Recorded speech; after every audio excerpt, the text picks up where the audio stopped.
Super micro, three ways this is playing out. So this is 5 waves down. That means that this is likely, if it's a corrective move, is a zigzag. So 5, that'd be 3, then 1, 2, 3, 4, 5. Or it could just break down from here, right here. It doesn't really matter where the B wave is. The C wave target is pretty much the same.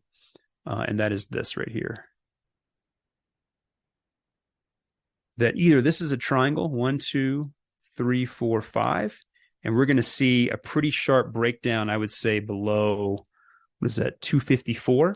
If we get that, then get excited, because that means that super micro is going to be heading down to the low 200s, maybe even 195. And that will be a very clear corrective large degree move, setting us up for the final move, and this cycle, which could take us as low as high as 465.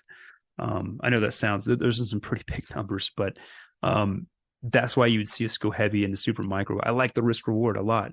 We have a very clear corrective pattern.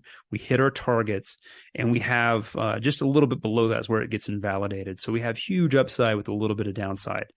That's what we're hoping to get. That will be one of the best moves that we'll capture all year if that does happen.